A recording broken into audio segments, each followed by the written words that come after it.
Welcome to the Revenue Builders Podcast, a weekly show featuring B2B sales leaders and executives. Hosted by five-time CRO John McMahon and Force Management co-founder John Kaplan, the show goes behind the scenes with the people who have been there, done that, and seen the results. If you enjoy our content, please subscribe, rate, and review the show to help us reach more people. Revenue Builders is brought to you by Force Management. We help companies improve sales performance, executing the growth strategy at the point of sale. Find us at forcemanagement.com. Enjoy today's episode. Welcome to the Revenue Builders Podcast. I'm John McMahon, and I'm joined by my co-host, the one, the only, John Kaplan. Morning, Cap. Morning, buddy. How are you, dude? Doing great. And Cap, we got a great guest today. It's one that you know very well. Yeah. The extremely talented, sometimes goes by the nickname, the Ginger Prince, the one and only, absolute Jeremy Duggan. Say hi to Jeremy. Jeremy, dude, it's so great to see you, buddy. Thanks for coming on again. Great to see you guys as well. I see you changed your appearance, John, since we last spoke. A little bit, dude. A little bit. No, you looks like your head's on upside down. Your hair's falling down from where it should be to where it shouldn't be. Oh, that's a good one, buddy. That's a good one. You're lucky you're not in the studio, so I can't smack you. He probably has a couple lines. We're scheduled for about an hour, and I've built a load of content primarily based around beer jokes. So I could probably go on for an hour and a half, maybe two, if we want to throw that content in. I've been looking forward to this one. Well, you can throw those beer jokes in anytime you want, Jeremy. Okay, good to know. I might drop a few in as we go along. Remember, guys, I've always told you your secrets are safe with me, but if you attack me today, it's all bets are off. Okay, I need to think about the quality of the jokes versus what you could reveal to work out. That's right. That's right. I think I'll probably leave the beer jokes. I think you probably got quite a lot. Wait, you got to tell me that again. What was it? My head is upside down. Yeah, it looks like you. Dude, that's brilliant, dude. That's so brilliant. Falling down to where it shouldn't be. That's brilliant. Yeah. Oh. So, guys, today we're going to discuss a pretty important topic for a lot of leaders out there: leadership and management. Really, like, what is leadership? What is management? What's the differences between the two? When should I manage? When should I lead? And then, most importantly, how to do it properly. So, Jeremy, as you so often do, and I do, I speak to a lot of sales leaders that are struggling with understanding the simple difference between managing and leading. What does it mean to manage? What does it mean to lead? When do I manage? When do I lead? And once I understand the differences, how do I become a great leader? So those are some of the items that Cap and I want to discuss with you today. Yeah, great. And I think it's a really important one. And I think what hopefully I'll do in this session is, like I do with everything. I've said this to you before 1,000 times, John. Like, I'm never, the smartest guy in any room. And what I've tried to do throughout my career is take like important concepts or strategies or tactics or anything like that and simplify them as much as possible. And so I've thought about this question a lot because it's one that gets asked a lot. And, for me to simplify it, I would say, firstly, the difference between a leader and a manager is that a manager wants the work to be great, and a leader wants the people to be great, which then makes the work great, right? So the leader comes at it from a people perspective, and then the work will come, right? And that's why you see when you have, great leaders, right? They drive loyalty, they drive respect, you become friends, all those kind of things, and you see all that. And so for me, if I was to keep it really simple, and what I've told leaders who work for me throughout my career is, the bottom line is, I think that the best leaders, they genuinely, deeply, and truly care for their people. They prioritize their people over results, because they know that if you prioritize the people and you make them great, the results will come anyway. And they'll be consistent. They won't just be one-off because you're developing and training them. I think great leaders realize that the biggest thrill that you can get in your career comes from the growth of a person, not a deal, right? Because the deals and revenues will come if you dedicate yourself to the people. And then the final thing, and this is what I'll say to everybody, is the best leaders ultimately want to change the lives of their people, and they want to change the lives of their people forever, right? And if this is your daily mantra, I think you're on the first step to becoming a great leader. If you really want to take everybody in your team and change their life for the better forever, and you dictate everything you're doing is towards driving those people, developing them, inspiring them, all the things that are going to go into changing somebody's life. I think if you do that, you'll become a great leader. So that's how I've simplified it in my head. That makes sense? Yeah. Well, hey, Johnny, I want to ask you guys a quick question because and let's get it off the table right away. Mm-hmm. So, Jeremy, I agree with you 1,000%. What I find sometimes is people misinterpret what you're saying. And they say, I got to make it all about the people. And therefore, what I do is I try to be friends with the people. I create kind of like an us versus them mentality with corporate or with, it's our team. And then we go native and I'm with my team and I have a responsibility to protect the company. But when I'm so intimate with my people, sometimes I get confused on that. Can you both kind of comment on that? Because I think it's really important. Well, I think what Jeremy said is the most important, is that you're there to lead your people, give them a vision. You're there to develop the people. So you're not really there to just be their friends. Because if you're just their friend, but you're not developing them, making them more competent so they can do the job without you, then you're not really leading. Yeah, I mean, absolutely. And well, actually, one of the points I would have, if you think about what that looks like in action, which is what your point is, John. How do you take that kind of overview and turn it into what it looks like in action? There's a number of things you can look at. I think one of the things that's a big challenge for leaders, which is based almost exactly on what you just said, is how do you have difficult conversations with people? How do you do things where people aren't going to be happy with what you're saying to them or what you're asking them to do, but you do it anyway? And I think the reason that if your whole goal as a leader is to change somebody's life, and you're in that job by definition because you're really great at the job they're trying to do, sometimes they might not be coachable. They might have at that point, they might not have the experience at that point. They might think they know a better way to do it. So you've got to go through that period where they're not going to like you very much because you're telling them something that they don't want to hear. Right. So being a leader isn't just about being mates with people at all. It's about leading them. I'll give you a great example. Recent one from Multiverse. We had a really, really great young kid joined us called Noah Stevenson. This kid, he's tall, he's good looking, got a first from Cambridge, great start to his career. And we hired him just at the time that I was joining Multiverse. And at the time, he was coming in as an inside sales rep. And when he was joining, the quota was 600K. And then, when me and Stevie Mack went in, we took a look at the quotas and how we were going to change the messaging and all that kind of stuff. And we figured that, the inside sales should be $1 million. And we were going to develop the team and give them the skills and the tools and the messaging to make that achievable.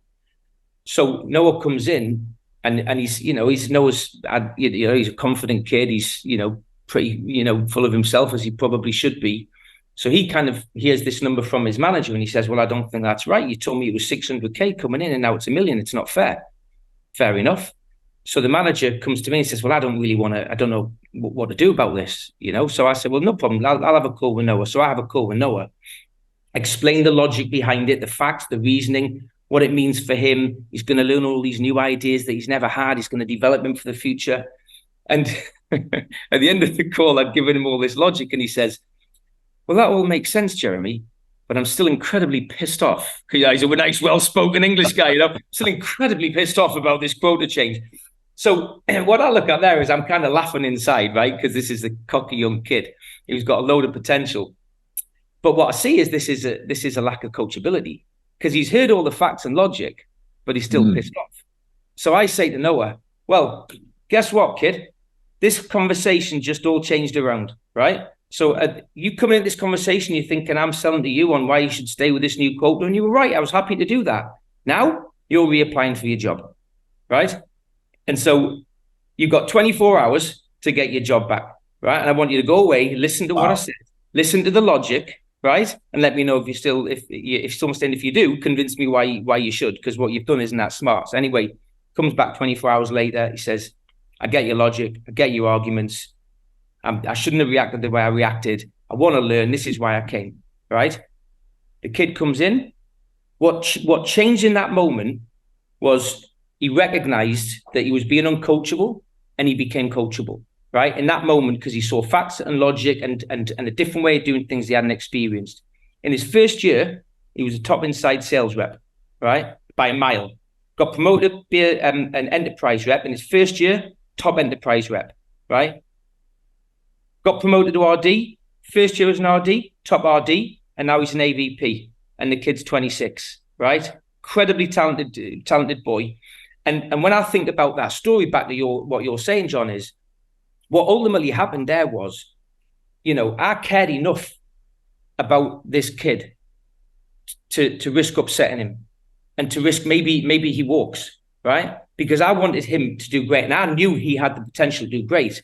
But if he was going to be able to do great, he had to be coachable. He had to listen to the people around him. He had to, understand what he needed to do differently. And if on his first day at work, he's coming in and telling everybody what the quotas should be, that's not a guy who's going to listen that he needs to pipeline generate every week. Do you see what I mean?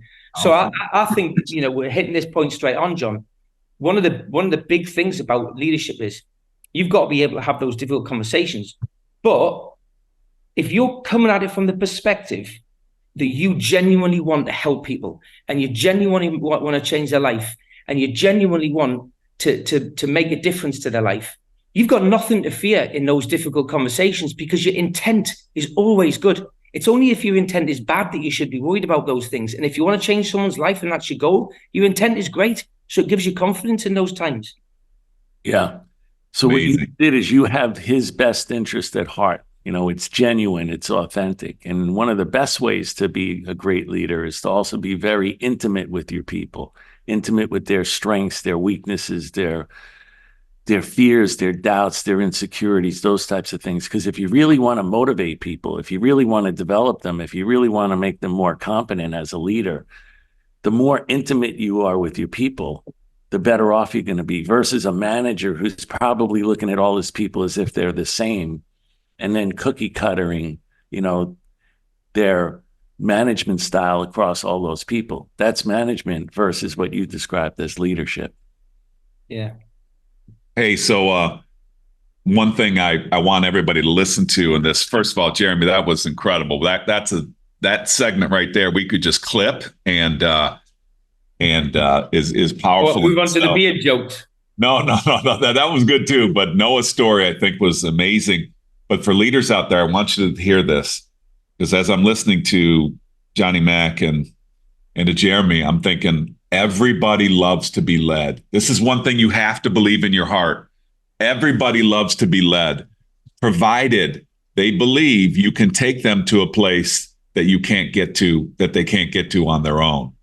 And so I think what happened to Noah is that you kind of showed him that your interest is to take him to a place that he might not be able to see or might not be able to get there on his own.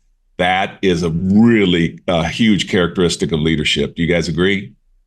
Yeah, no doubt. And I think you make a really good point there, John, if you move on to kind of a second view on leadership in action, which is the point you made was they want to be led, but they've got to believe they're being led in the right direction.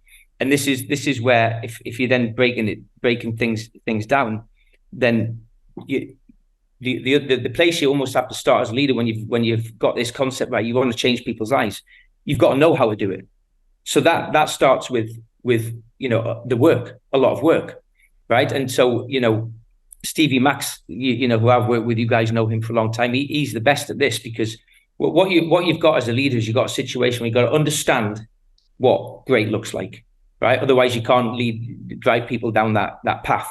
And so, the three of us and all the people that you interview, we spent, years and years and years understanding and adapting and tweaking this playbook that we all use, whether it be, MEDDIC as a sales process, BVAs, PG, the 3 Rs, whatever it might be. We've been like honing that all the way through, because that's your roadmap to success, right? And so then when you've done that work and you understand and you continue updating it, then that's what you use for the development of your people, right? And it's got to be in many different ways. It's got to be formal. It's got to be one-to-ones. It's got to be on the job and all that kind of stuff. But then what I find what happens then is people, a lot of leaders, they know this playbook and they intrinsically understand it, but on a day-to-day basis, they get really busy because there's so many things going on. You've got to go on sales calls. You've got to recruit. You've got to update the leaders on what's going on. You've got to update Salesforce or whatever it is. And so then what can happen is sales leaders will then stop looking at the actual development data, right? Like the leading indicators that are making people successful or showing where they're not successful, so you can spot those gaps. So you've got to have a program. Stevie Mack, for example, he builds a dashboard for every salesperson in his organization. At times it's been up to 250 people. And every Friday afternoon, he sits down and he goes through his dashboard to look at each individual rep, where they're hitting the leading indicators that we know will make them successful, where they're missing, right? And then he'll do a little report. He'll send it to the managers and saying, listen, John is doing a great job on PG, but his VO activity is not good. So there might be a translation between, there's obviously a problem between the flip over from PG to VO and getting traction in the VO. So it could be a champion building problem. So what he's doing all the time is he's looking at data and facts and logic based on the playbook that we know makes people great. And he's looking for the development areas of the people. And he's doing it every single week, right? And every single day. And because he's doing it, his managers are doing it as well. And so what you've got then is you've got an environment where you're saying to kids like Noah, we're going to change your life and make you great. And he goes, okay, I buy into that. I'm going to do everything you need. Then as a leader, you got to show them that map, and you got to navigate that map through until they get there. And you can't do that unless you know what it takes to be great, and you're looking at it every single day in order to develop your people along that roadmap. Yeah, so I want to go inside of what you just said there.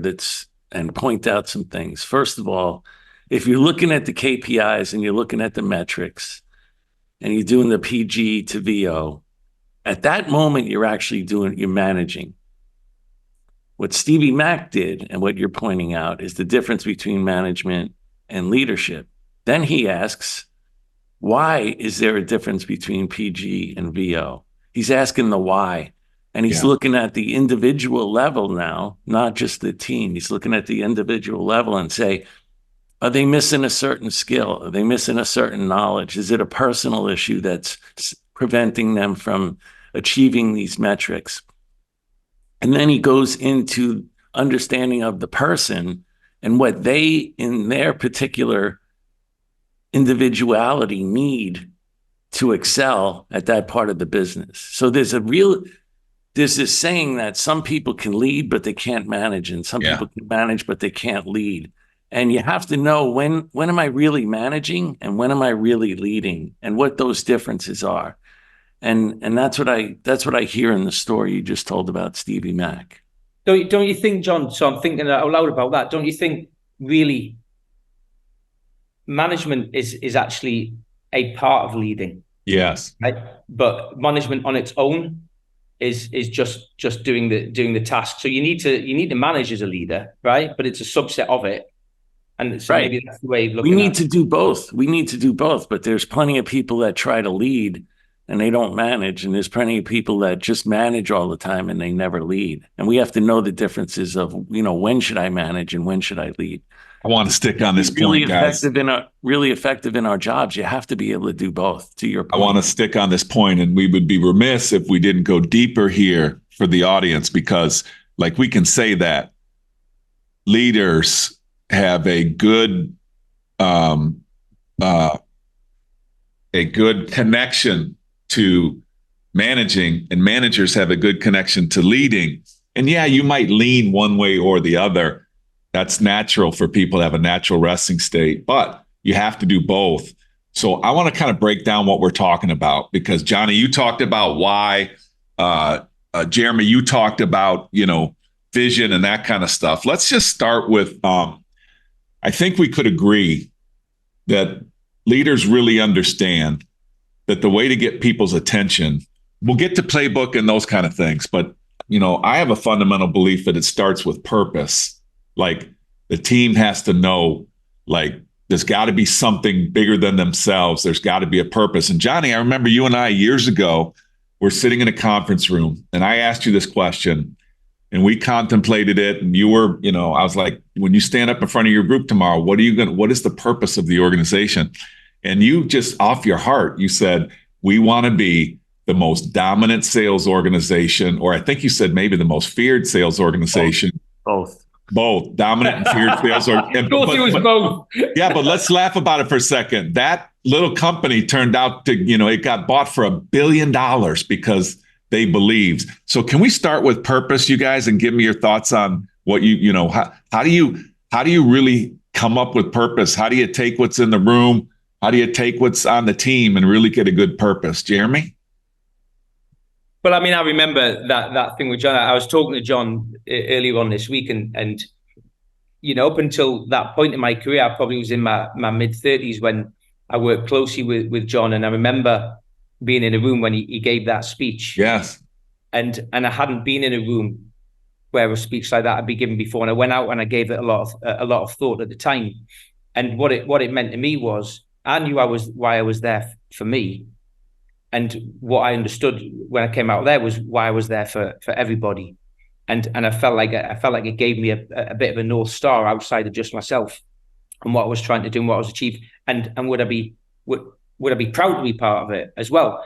And so I've kind of taken that on in my career and done that everywhere I go. And you're right, John, it's the right place to start because, if you talk about, like I talk about, leadership is inspiring people and developing them. And inspiring people starts with a vision, right? Which is, where we and you are and where we and you could be and the clear path to get there and what the destination looks like, right? It might be legacy, it might be money, it might be promotions, it might be fame, it might be, could be a whole host of things. And then, so what you're saying is this is the journey that we're going on. This is where we are right now. And this is where we're going to be. And it's going to be hugely desirable for everybody involved, right? And that's what I heard when I was in that room with John. I heard this picture of being the most feared and respected sales force in the world, and this is what it's going to look like for everybody. And I thought, yeah, I'll definitely have a piece of that. That sounds brilliant. I want to be feared and respected. I'm in, Johnny boy. Sounds like a great plan. Count me in. You're all in. No, I think. To Jeremy's point, vision kind of comes a little bit before purpose. They almost go hand in hand. Like the vision, you have to ask yourself, to your earlier point, Cap, what will we be as a team when we grow up? And to Jeremy's point, do I want to be part of that, right? And then is it a vision that can get me as the leader excited? And then is it a vision that can get my people excited? And then as the leader, am I willing to take the risks and the challenges that are going to come with some sort of grand vision, because you're going to get challenges along the way. I think purpose is more like, what is my role? What is my purpose as the leader in the vision? And what are the roles and purposes of my people in that vision? How do I contribute to that vision? And how do my people contribute to the vision? I think that's how those two go hand in hand. I like that, Johnny. I'm not going to disagree with you, but I'm going to try to add something because I've looked at this for many, many years and I've watched many, many leaders. What we're talking about is really how to get out of your head and get your people aligned to you. So I agree with you, Johnny, that the first thing you got to think about is what does it look like in the future? Because I have to build a future that people want to be a part of. That's what Jeremy said. He sat in the room and he's like, okay. And by the way, every human being on the planet has a need to see themselves in the future. Listen to me when I'm saying this, please, audience. You're having SKOs and, if you're not talking about what life's going to look like in the future and you can't paint a picture for that individual of how they fit in that future, people are going to leave. Now, I believe that's what the leader does. I don't believe that's how the leader communicates, because the first thing I believe that a leader does is focuses on the why and gets people emotionally connected to the why. Yes, they know the vision, but it's timing and sharing it. And then I believe they got to get people passionate And a lot of people ask me, well, how do you get people passionate? For me, it's simple. It's belief. And I want us to unpack this. Passion comes from belief. Passion comes from belief. And then vision for me, Johnny and Jeremy, is nothing more than purpose in the future. So that's how I believe those three things go together. I'd like your guys' comments on that. Well, I wouldn't mind go ahead, Jeremy. Just jumping in on the belief thing, because I think you've nailed it with that, John. And do you know, it's funny. I've done quite a few SKO presentations. John, you've seen some of them. They were brilliant, weren't they? Do you remember those big stage presentations I did? Weren't they great? Oh, you're awesome, buddy. You're the best there is. And you'd be standing, you'd be like applauding me out on your feet, wouldn't you? And just like slapping me on the back of the head. Saying, I was giving you a standing ovation when you were just going up onto the stage. I know you were. And then there was one night when I did a presentation, you were in the bar that night, you were still standing up and applauding for me. It was it was an emotional moment for me. Jeremy, was that just one question though? Did the microphone make a creaking sound when you had to readjust it for your height, or was that? Hey, John, listen. Hey, I got to get back for the beard, dude. I got 1-on-1 right now. He's picking a fight. I noticed that you always make like height related jokes, not beard related jokes, where you're significantly more exposed. You got to go with what you got, brother. Fair enough. But so out of all the ones I've done, the most feedback I got was one that I did once about belief, and I still get messages today from people on LinkedIn they'd seen the presentation like 8 years ago about me talking about belief. And the reason it's such an important concept, because it's, if you hear a vision that you love, right, that's brilliant and you're buying into it. But there's a part of you in your head going, well, can we do it? I like it. It sounds great. And I want to be where that's going to be, but is it achievable? So I talk so much about belief, and this presentation I did, I remember it, right? You know, I talked about Roger Bannister, you know, the guy who did the first 4-minute mile. Yes. And what I was doing when I was trying to communicate, because I've always had this, you know, as a kid, I've always had this thought that I could be, you know, I could go on and do something better than the environment I was brought up in suggested. Yeah, dude, just really quick, remind us of that environment, because I love that part of your story and how it's tied to belief. Yeah, I mean, it just came from, you know, a working class area in the north of England. I was supposed to be going to be a mechanic when I was at the age of 16, or down a different route, which I didn't really want to go down. You know, living in a council estate, you know, and just, you weren't expected to break out of that. You're supposed to live in the environment that you were brought up in and never break out of it. Especially in England, where there's this big class system as well. And so, but I always, I don't know why, but I always thought, well, I think I can break out of that. Maybe I was just trying to convince myself, but that's what belief is, isn't it? You know, yes. Thinking you can do something when there's no evidence that should be the case. And so I always look for stories where ridiculous things have been done that people said couldn't be done. And then you align that with your vision, which is saying, you know, Roger Bannister, when he ran the first 4-minute mile, right? People were saying in the history of time, nobody had run a 4-minute mile, no human. And everyone was saying it couldn't be done. The best runner in the age was a guy called John Landy. John Landy said, it's like hitting a brick wall. It'll never be done and it can't be done. And what happened was Roger Bannister was the first guy to just sit back and say, well, we'll just see about that.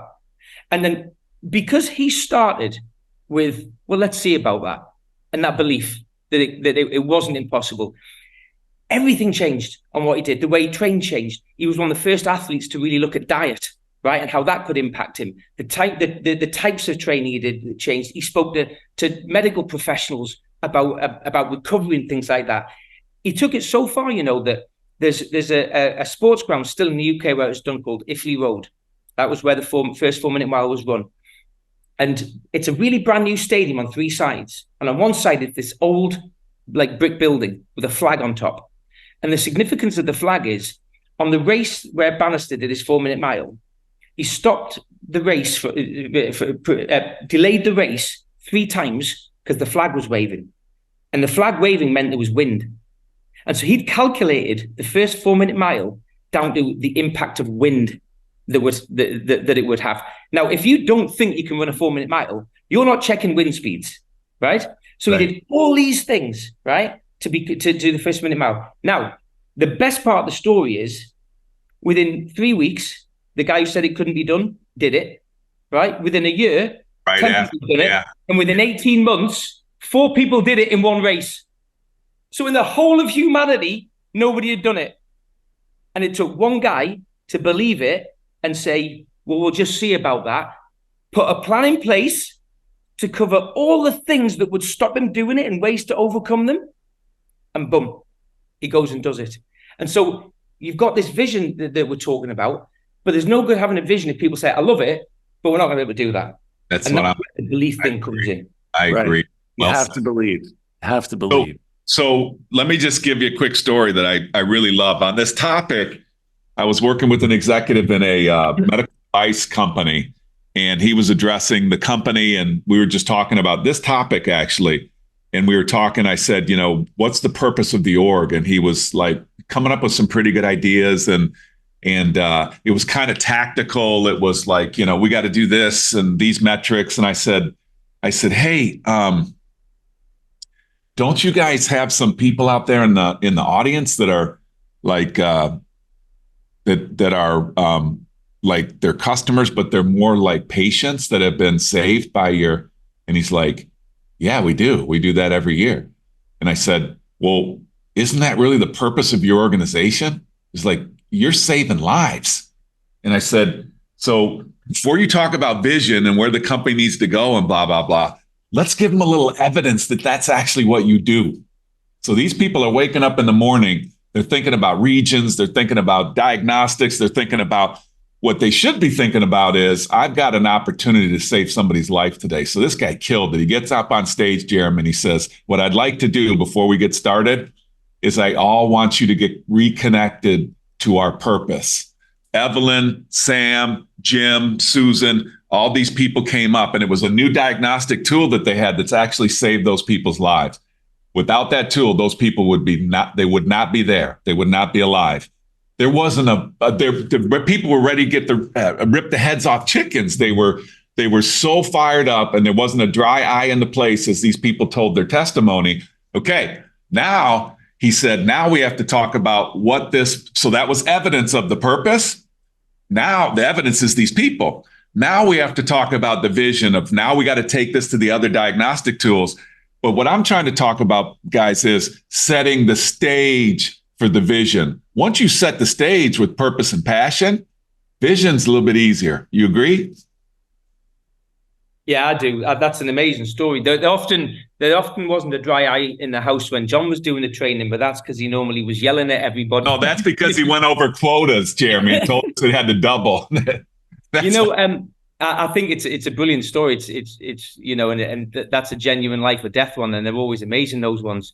What I liked about that is, in that scenario, it's tricky to turn it into what we do, really, because what you've got there is you've got a chance to genuinely save people's lives, and and we're not really doing that. But what I would take from that, if I was in that room, that would say to me, okay, there's a vision, and there's also a belief. But then I think what then you have to take belief down to another level, which is you can say to somebody, look, something impossible can be achieved. And so this can be achieved. So that's what the Roger Bannister story is. But they've got to leave the room knowing their part of it. Yeah. And believing they can do their part as well. Right. Yeah. And so there's a couple of things that go into that. The first one is obviously, if people know that they're in a development environment and they're going to be given tools and skills that they don't have today, and that's going to help them get there. That's the first thing. So part of the vision has to be to say, we're going to help you along the way because we've done it before and we've had success and we know what we're doing, and here's how we're going to get you to do it, right? So that's the first thing. And then the second thing that's important is to say, right, so actually what we're not going to ask you to run a 4-minute mile, because what we're asking you to do is just do what has been done before, but you've got to believe that you can do it. And it's always amazing. I've got a million examples of people who will come in and say, I'm not sure I can do this. It might be hit a quota this quarter. It might be hit a quota that year. It might be, we had a young kid at Multiverse. When I joined Multiverse, the biggest quota that had ever been done was 200K. And I'd said to this kid, George Mann, he was called, I said, someone's going to do the first $1 million quarter. And he looked at me shocked, right? And so I said, it's going to be you. And he went away, built a plan, all that kind of stuff. And he did the first $1 million quarter. Then I go to him, he comes in, says, I've got the $1 million. I say, great, but someone's going to be the first to do a $2 million quarter. So he starts sighing and walks out the room.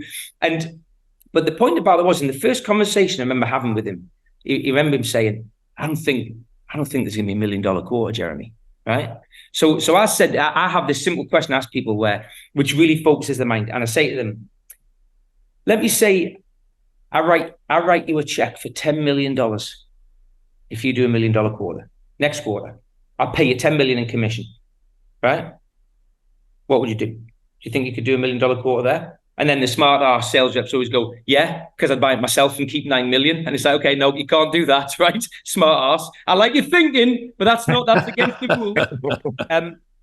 And so what happens? So then they start thinking, actually, if I was going to get a $10 million bonus for doing $1 million quarter next quarter, what would I do? And that's the only question you need to ask. Because once they ask, what would I do differently? Right. You're then on the road. That's what happened with Bannister. Bannister just said, what would I do differently to do the 4-minute mile? And then what comes from that is a plan. So this kid, George Mann, goes away, works out how much PG he's got to get, how many meetings he's got to do. He starts getting creative about how he can use people to get to different places, how he's going to get the biggest deal, what value he's going to have to get. He starts building his own ROI calculator, which adds value to everybody, right? And the only thing that changed, he came back in and said, I think, Jeremy, I think I've got a plan. I think I can do $1 million quarter. And I said, okay, great. You're not getting the 10 million though, because what we've established now was the only thing that was the problem was your motivation, right? Right. So the 10 million check's gone. But by the way, if you do that for the rest of your life, the 10 million check will come, mate. Yes. What you're doing there is you're saying to people, right? You think that's not possible. What would you do if 10 million bucks was on the line? And it just shapes their thinking a little bit. So they start thinking, what if? And the humans are so amazing, right? That if you ask yourself, what if? Why can't it be done? That's when you start building plans to make something happen. And more often than not, you'll find a way to get there. You see what I mean? Yeah. What I think happens right after that is, let's ground ourselves. We talked about the vision and the purpose and then the belief. So now I believe in your vision as the leader. Like you just told the kid to do $1 million. But now I have to actually ask myself if I'm going to be a better person for it. Do I believe that I'll be worth it? Is it worth it? Is it worth it? Do I believe I'll be a better person when I achieve that vision because I believe in this? And then also, will I have enhanced, to Jeremy's point, my skills, my knowledge, my character? And what Jeremy gave him was this vision of the $10 million. He sat back and thought about it and thought about, if he does achieve that, here's how he'll be a much better person for it. And all the other things that go along with achieving that goal, right? So there's this, okay, I believe in your vision. I believe in the purpose. I have belief in it, but now what is it going to do for me? How am I going to be better? Everybody asks that. That's a natural question. Love that. And let's not smooth over the most important thing that we're talking about here, I think, on belief is we all gave examples. Bannister had a belief. He had that within him. When I do leadership sessions, I always ask the same question. I want you to write down somebody, the greatest leader that you've ever experienced. I don't care if they always say personal or professional. I said, I don't care, because we're going to talk about a definition in a second. Give me, write down the name.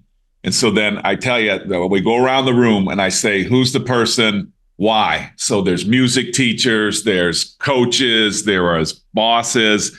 And I got to tell you, when we say why, and I go write that down on the board, and it's never left me, the overwhelming reason people pick people is two things. They had an unbelievable ability to meet me wherever I was. So we talked about the cookie cutter. We talked about, great leaders meet people wherever they are. And the second thing that they say is they believed in me actually more than I believed in myself in the beginning of something. I love that.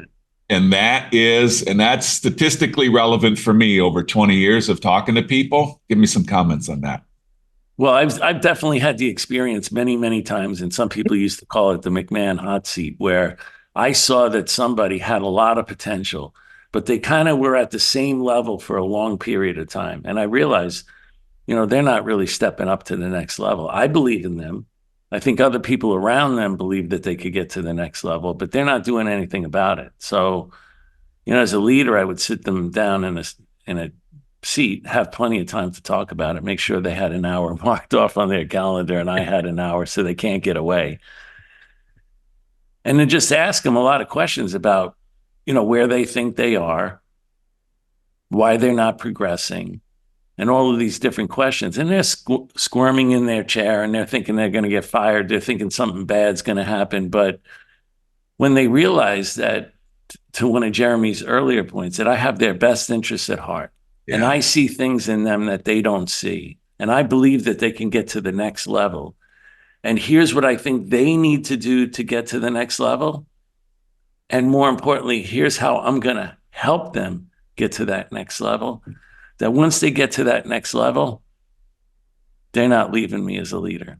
They're not going anywhere. Because where else are they going to go? Are they going to change companies for $10,000 more a year or something? They may not get the leader that believes in them and is helping them grow and develop as a person. So I've found that to always be. I think on that, I think you two have said all that needs to be said around, how you do it and the importance of them seeing that. What I would say, make a comment on in this situation is what an amazing, joyous, beautiful responsibility you have as a leader to do those things. And this is the thing about leadership is ultimately, if you want to do it great and you want to change people's lives and forever, not just when they're working for you, forever. You look at the number of people who are CROs of the hottest tech companies in the world right now, John, right? Not many didn't work for you and they don't work for you now. So you change their lives forever. If you want to do that, is really, really hard work, right? Mm-hmm. And so you've got to be committed to that. And you've got to be committed to the hard work and the ups and downs and all that kind of stuff.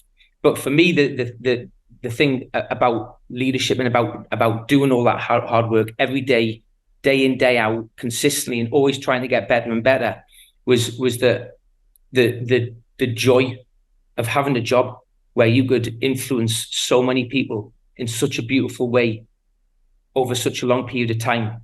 It's a great responsibility. It's really difficult to think of a better way to live your life than being able to do that. And, we've all got, story. I remember one time there was a young girl at App Dynamics actually, and she'd been at App Dynamics for 18 months and hadn't sold a thing, right? And we were analyzing all the time, seeing what was the problem. And there was this one time when she got this deal with a company, and I thought, I'm going to get involved in that, right? Because she needs a win. And it just turned out to be one of those companies that, we thought had money, that didn't have money. The CIO wanted a site license for, $50, and the deal just was never going to happen. And I remember I was in the meeting with the CIO and she's waiting outside, expectantly. And I came out and she just saw my face and I was desperate to get the deal for her, And I remember we took a 45-minute walk. It was February in London, cold, drizzle. We took a 45-minute walk down to London Waterloo. And I just remember this talk, just saying to her, like John was doing, like there, what do you think's going wrong? What do you think's going right? Here's where I believe in you. I think you can do it. I think these are the areas you need to, we're going to stick with you. We're going to help you with. But most importantly, I'd said to her, you're doing everything that we've asked. And I know that what we ask makes people great. And sometimes it takes a quarter. And sometimes it can take 2 years. So we're going to stick with you. Because if you don't make it, then I need to get fired. So if you're committed to keeping going, we will never walk away from you. And this girl, right, Natalie, she's called. The year after, she became the top rep in the world, got promoted to be RD, top RD in the world, and now she's head of global accounts for EMEA for Rubrik. Just a brilliant story, brilliant, young woman, hugely successful. And when I think about leadership, and all the stories I hear from lots of different people, I'm obviously telling my stories on here now. That's why you put the work in. Moments like that. And again, coming back with the question at the start, John, about leader versus management, and leadership, from my perspective, being the ability to change people's lives. If you live a life like that, then you're going to be more successful than you could possibly dream of, and get, in many ways, get rewards in so many different ways. And I think you've got to have that at the front of your mind as a leader all the time, because it's really hard to do all those things. But my goodness, it's worth it, That story does such a great job of proving the point that leadership and management go hand in hand. Many people are like, well, I'm a leader now, I don't have to do the tactical stuff. Or I'm tactical, I don't really know how to inspire people. Jeremy, your story, what I love is that now we're the kind of pendulum, or it's kind of like a golf swing, and like there's a rhythm to it. So we had talked about purpose and passion and vision. And now what you were inspiring somebody, was it Natalie? You said what you were inspiring Natalie was you had a playbook. You were getting down now to the process, and you were talking to her about the process, and you were giving her a connection. Here's a story that I love. Many years ago at a Super Bowl, I watched as the Giants were playing. I can't remember who they played. They might have been playing the Bills. I can't remember. Bill Parcells is the head coach, and he leaves the sidelines in the middle of a Super Bowl. He leaves the sideline of coaching and watching the game, and he goes over to the offensive linemen, and they're down and they're dejected a little bit, and their heads are down. The run game isn't working very well. And I'll attach this video in the notes because it's one of my favorite ones. It's like an 8-second video. And Parcells leans down and he looks at the offensive line and he says, "This is why you lift all those weights." Meaning he was trying to connect them, Jeremy, to the tactics and the efforts to winning a Super Bowl. We've been doing this. You've been doing the PG for 3 weeks or 3 months or 2 years or what have you. Great leaders bring the tactics and the leadership principles together. Do you guys agree with that? You can't have one without the other. You're an empty suit. You're a blowhard if you just talk about rah and you have no process to get people where you want to take them. Does that make sense? Yeah, I couldn't agree more. I think like I've sat in lots of rooms where a manager has stood up and said, "We're the best team in the world and we're going to do this and we're going to do that." And you're sitting back going, "No, you're definitely not." Because it's just a rah-rah speech. This is where, the most powerful thing really in the world when you talk about, when I was talking about these vision things, is you've got this vision, and then you're giving people the belief that the vision can be executed, and then you're giving them the plan to execute, right? Because without any of those three things, you're never going to do something truly special. You've got to have the vision, you've got to have the belief from everybody that they can that it can be done and know their part in it, and then you've got to have the plan to do it. And it's such a huge differentiator for you as a leader, because what I've found is most people don't really have the courage to put up a big vision, because it's scary. And the reason it's scary is it's the same for everybody, is people don't like to fail. Nobody does. There's not one room you'll go into and say, "Hey, hands up if you're okay with failing," and any hand goes up. So everybody's terrified of failing. So the second you put up a big vision, the bigger it is, the more risk you've got of failing. So it's scary to do that for starters. So few people have the courage to publicize it, and even fewer have the ability to get people to believe it can be done, and then even fewer have the knowledge and the plan and the discipline on a day-to-day basis to execute what the vision is. Yeah, and just emphasizing two things that you said there. Like, one is you have to have the plan. Like, you can basically put up a grand vision, the purpose, the belief, all of that stuff. But if you don't have a plan and a strategy on how you're going to get there, it's just a bunch of empty air. And that's why you see these people that just say, "We're going to be this or we're going to be that." But there's no plan, there's no strategy behind exactly how they're going to get there and what their people have to do and what they have to do. But when it's done right, to your point, when you give them a vision, you give them belief, and you have a plan, we've thrown this word around, being passionate. That's when I can develop passion. So the woman that you talked about, you gave her a vision. You told her how she was going to be better. You gave her the belief. You gave her a plan. You follow this plan and you will be successful. Now she can develop passion. Now she could be passionate about it. Up until that point, I don't think people really can develop passion for the leader's plan until all those other things have been executed. Yeah. And you just to finish that off, like nobody should be under any illusion that even with all those things, the will that it takes every single day to get up and do the work is tremendous, right? Because you've got to do it when things are great, and you've got to do it when you just lost your biggest deal. You've got to take the same energy and will and belief every single day. You know, I remember saying to you once, John, it was a funny story. A guy was about to join Blade Logic, and it was just before we IPO'd. And you'd given me some shares that I could give him, and I'd told him the shares are going to be worth about $1 million or something. And the kid he turned around and said, "Yeah, I'm not joining." And I was like, "Why not?" And I said, "Well, I think I've missed the boat." And I said, "What's the most money that you've made in stock in your life?" And he said, "About $12,000. And I'm like, so you've made $12,000 in stock, and you don't want to join now because the million's not enough? Are you mad or what? So I'm thinking, I'm not going to explain this to McMahon. So I just thought, well, I'm just going to tell him the truth. So I told you that story, and you were quiet for a while, and then you just said under your breath, "These guys think it's a get-rich-quick scheme," right? Yeah. and so the situation. Awesome. And I remember thinking he's right. So I remember from that point, I say to people all the time, you know, if I look at the journey I've had, it's been really, really hard. But the harder it's been, the more will I brought to the table. So again, if you go back to leadership, if you've got a vision and you can give people the belief and you've got a plan and then you execute it day to day, right? If you're one of those rare people, you're going to live an extraordinary life, right? And those around you will live an extraordinary life as well. And that's leadership for me. Yeah. We had Brian Halligan on the podcast, who was a, co-founder and CEO at HubSpot for 16 years. And he said, like, there's no magic moment. Nothing's magical. 16 years, he was always hoping that something would be magical and change the course, the direction of the company. He said, every day is a grind. Every day. If you want to achieve those goals, it's a grind. There's no easy ride. Yeah, there's Johnny. I love the saying. It's the saying that success, there's no elevator in success. You got to take the stairs.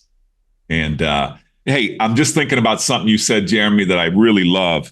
Look, we're talking about purpose. We're talking about passion. We're talking about vision. But Jeremy, you just introduced a concept called will. And I want to have everybody understand this.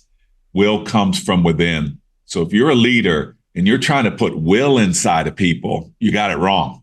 Because if your vision, your purpose, and your passion isn't creating that will, then either you don't have a good enough methodology there, or you got the wrong person. But I find many leaders try to get the will from people, and will comes from within. And that's a whole nother recruiting episode we can talk about. But I feel very strongly on that.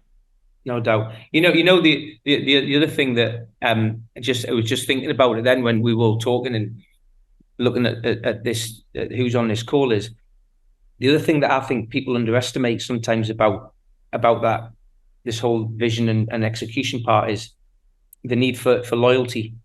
Yeah. As a leader. And it's a tricky concept, isn't it, in our world, because sales is one of the most accountable jobs in the world, because at the end of every quarter you've got your name and there's a number next to it, and there's no hiding from that. And I've seen, the reason I was thinking about was when I was telling about the Natalie story, and she hadn't sold anything for 18 months, and then a year later she's number one rep in the world. And one of the things that I was proud about there, I think she was working for, I think it might have been Altea at the time, and Al, we would be in these meetings. I didn't know her very well at the time, and Al would come in and we'd be saying, "What's happening with Natalie?" And Al would say, "I've got this. She's great. We're going to make her great. She's got all. If you think she should go, you're going to sack me first, right? Because that means I haven't done my job." And in our world, obviously, if someone doesn't have the raw materials you're talking about there, John, right? If someone just doesn't have the will, you can't put that into somebody. Right. In those circumstances, maybe it's the right thing for both parties, not just you, but for them as well. They go somewhere else because they won't be enjoying it either. But I do think as a leader, you've got to figure out quite early on that you're with somebody or you're not.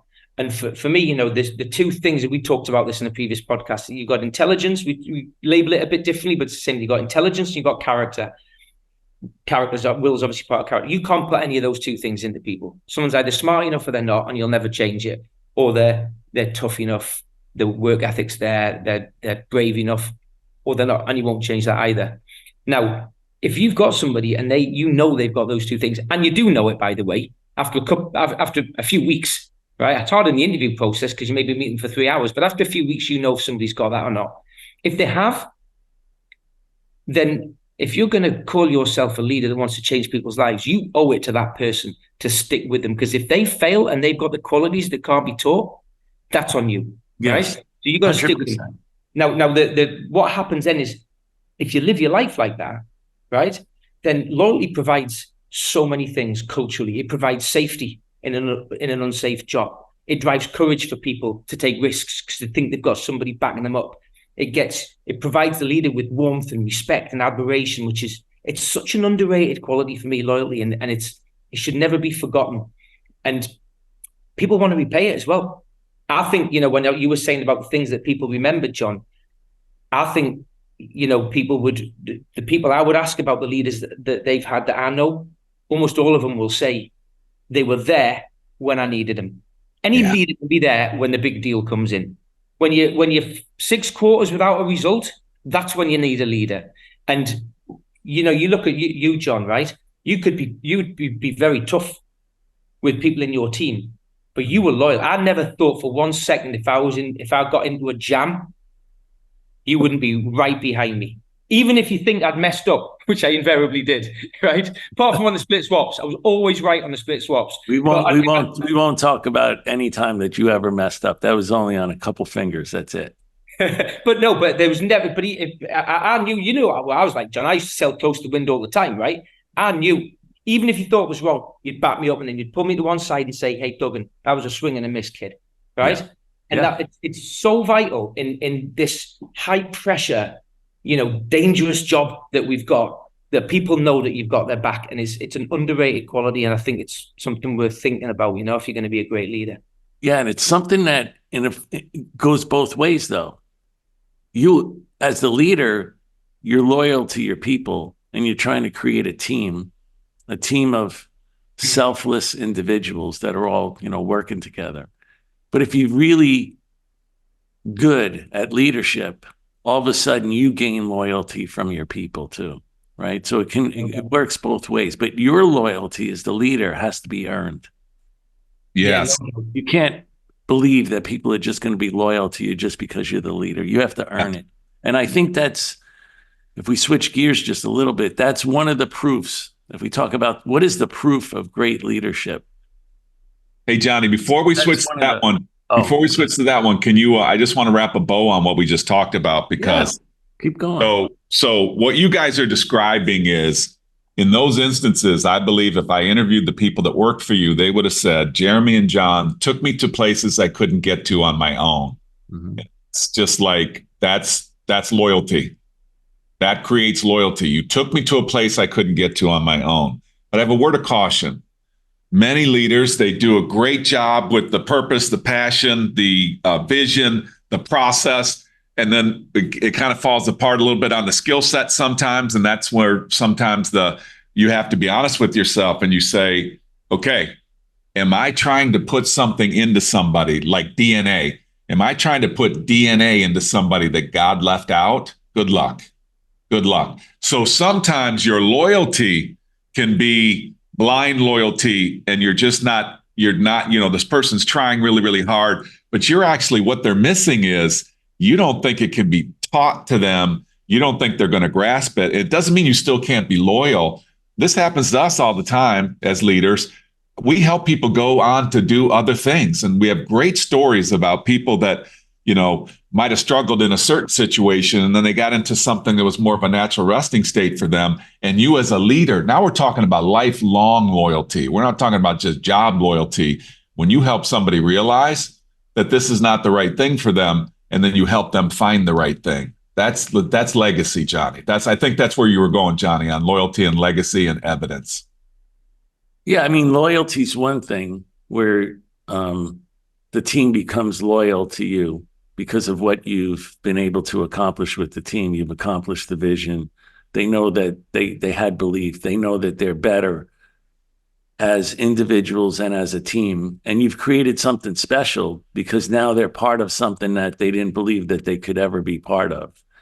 So then you gain that loyalty. Now, legacy is like a little bit different. Legacy means, well, let me back up. I hate it when I hear people say, that I was the leader of this division or this company, and then when I left, it fell apart.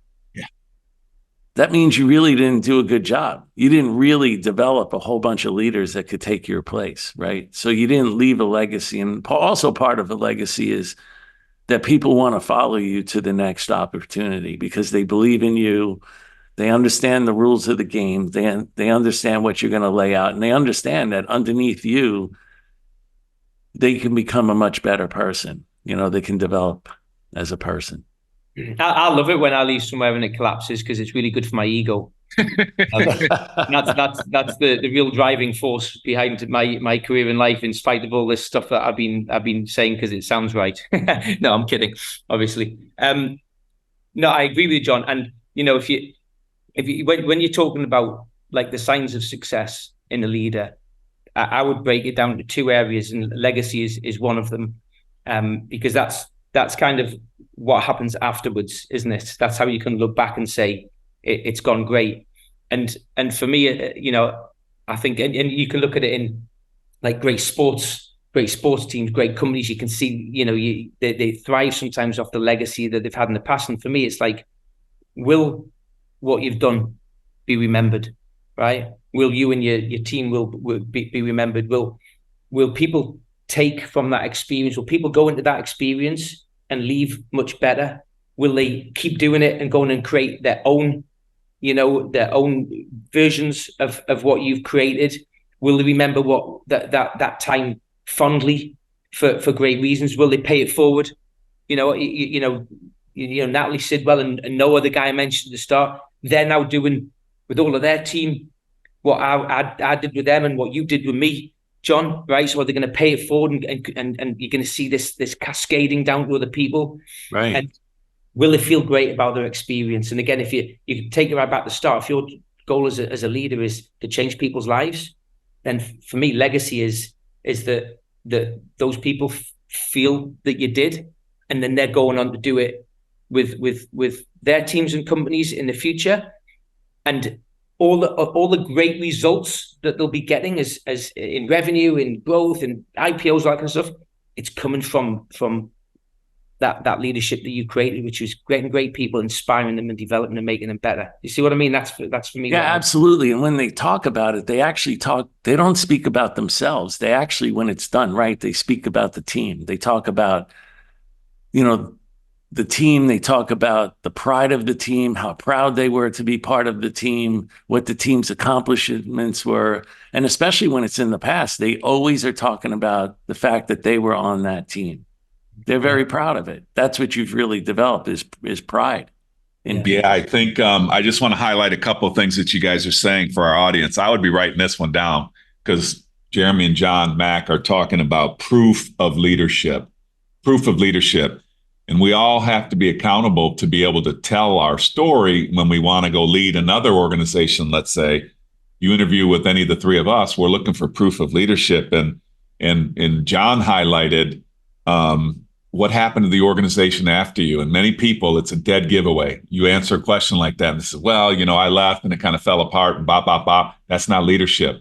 That's not evidence of leadership. Evidence of leadership is you develop people under them. And you talked about, Jeremy, I'm going to paraphrase a little bit.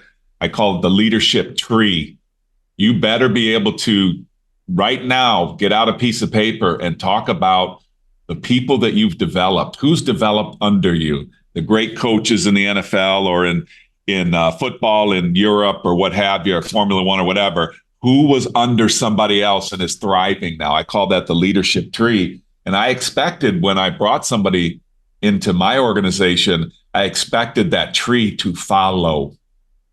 And it's amazing. And I asked a question like, okay, so you went from that job to that job. Okay, who followed you? Who followed you? And man, I'm telling you, if you're trying to get a leadership job right now and you can't talk about how the organization thrived after you, and you can't talk about the leadership tree and who followed you, that's a big, big concern for me. Agree. Yeah. Yeah. Dude, we could go on and talk about, like, we're not even halfway through the thing, are we, Johnny? The notes? Holy, past the hour that we asked Mr. Duggan for. Holy smokes, we bring him back. We got to bring him back again, Jeremy. We didn't talk about everything. Well, as long as you don't ask me about my favorite film, because now every time I get a LinkedIn request, they say, I'd like to link in with you, even though your favorite film is Annie. And I didn't know you were going to ask me that question. You remember you asked me about my favorite film, and I made a mistake and I just said Annie and the Sound of Music. And that's the only thing that people remember about that podcast we did first off. Now, which one is it? Is it Annie or is it The Sound of Music? Well, it's a little of both, John. I mean, there's a beautiful story in both of them, and the music is delightful, and But see, I'm doing it again. I don't even know why I brought it up. This is going to happen. Okay, but let's talk about. Going to remember from this. What is the one thing about the movie Annie that you really love? It's about a little tough gingerhead child who has it tough. Yeah. but ends up doing okay. I was really inspired by that as a kid. I can't really think why. Jeremy, you're we love to have you on. Your podcasts with us are always up in the highest rated. People love to hear what you have to say. I'm so thankful and grateful that I had a chance to run alongside with you for a little bit out there in the business world. And I just, I love what you're doing out there. I love the impact you've had. And thanks for sharing that with us today, dude. It's a pleasure. It's so great talking to you guys. And I've obviously learned so much from both of you. And these podcasts are brilliant. The amount of people I know who are just listening to every single one, often multiple times. It's a brilliant service you're putting in for this. So it's been a pleasure to be on your show, even if you're wearing that dodgy thing on the bottom of your face, John. You know, McMahon wouldn't have hired you back in the 90s. That's true. with the beard, you know? That was many years ago. He's still trying to figure out if it was a good thing to hire me back in the day. Thanks so much, guys. Thanks to Jeremy Duggan. Thank you, Mr. Kaplan. And thanks to everyone for listening to another episode of the Revenue Builders Podcast. Thanks for listening to today's episode. Be sure to check us out at forcemanagement.com.